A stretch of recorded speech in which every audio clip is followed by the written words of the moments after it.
Oi, gente, tudo bem? Então, essa semana eu tava lendo alguns sites de fofoca e, enfim, noticiário, Instagram, todo mundo falando do testamento do Zagallo. Me parece, dizem aí os sites de notícia, que o Zagallo fez um testamento no ano de 2016. Em um site eu li que ele destinou todo o patrimônio dele para um dos filhos. Ele tem 4 filhos, salvo engano. E em outro site eu estava lendo que ele destinou 50% do patrimônio dele, que seria a cota disponível, para um dos filhos, que seria o caçula. E os outros 50%, normalmente, entre os 4 filhos. Detalhe interessante aí que a gente precisa conversar. Primeiro, ele poderia fazer testamento? Sim, sempre. Todo mundo pode fazer testamento. A diferença é que se você tem herdeiro necessário, que são descendentes, ascendentes, cônjuge ou companheiro, você não pode dispor 100% dos seus bens em testamento. Você deve resguardar a cota de 50%, que é correspondente à legítima, que será partilhada de acordo com os critérios legais em relação a esses herdeiros necessários. No caso, ele tem, que são os filhos. Então, ele poderia dispor 50%. Vamos trabalhar com as possibilidades. Não sei o regime de bens do casamento dele e nem sei se ele era casado, enfim. Mas se for, a depender do regime de bens, o cônjuge sobrevivo também iria concorrer com os descendentes no recebimento dessa herança. Quais seriam os regimes que poderia fazer com que o cônjuge concorra com os filhos do Zagallo? O regime da comunhão parcial de bens, se ele tiver bem particular, e aí só iria dividir nos bens particulares, no regime da separação convencional de bens e no regime da participação final nos aquestos. Não divide o cônjuge com os filhos do Zagallo na comunhão universal, na separação obrigatória de bens e na comunhão parcial de bens sem bens particulares, porque é um regime que, no final das contas, na prática, vai ficar muito igual à comunhão universal de bens. Tirou a meação, a outra parte já vai ser considerada a meação do Zagallo e seria a herança dele. Enfim, sem entrar nesse aspecto. Vamos falar do testamento. O testamento dele parece que foi em 2016. Roberto, eu poderia fazer um testamento em 2016 e depois de tanto tempo, ainda assim ser essa a disposição de última vontade? Sim. Testamento não tem problema, ele não vai perder a eficácia dele pelo decurso do tempo.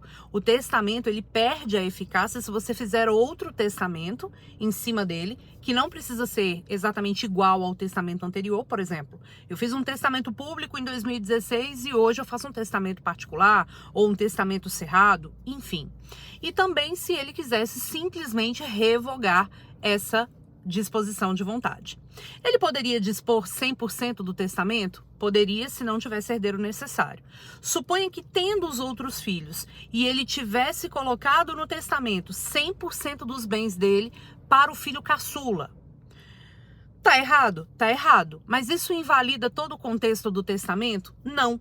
O juiz, na oportunidade da abertura do testamento, que me parece aconteceu há pouco tempo, iria promover uma redução da disposição testamentária para encaixar na cota de 50%. Iria aplicar as regras de redução da disposição testamentária.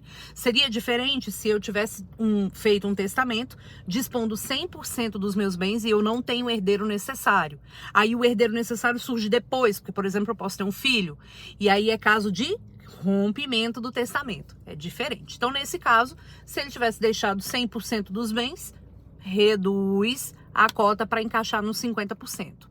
Mas, Roberto, ele deixou, suponha, que a gente não vai saber o que aconteceu, assim, pelo site de fofoca, mas suponha que ele tenha deixado 50% dos bens para o filho caçula, respeitando os outros 50%. Tá ok? Tá ok.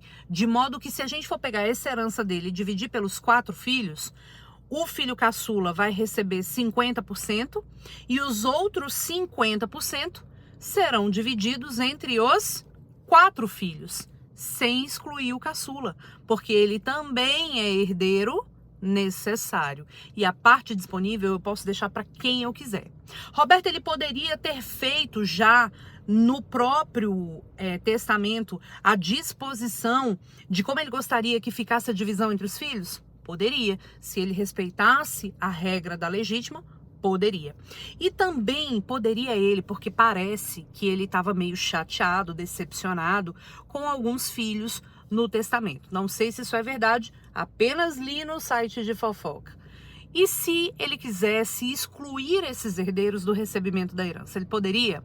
Poderia. Nós temos o caso de deserdação. Só que os casos de deserdação são casos muito específicos, que você pode excluir o herdeiro necessário do recebimento da herança.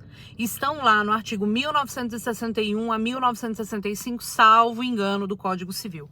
Imagina que um filho tenha negado o tratamento e o apoio do seu pai, para com o seu pai quando o pai estivesse numa condição de enfermidade.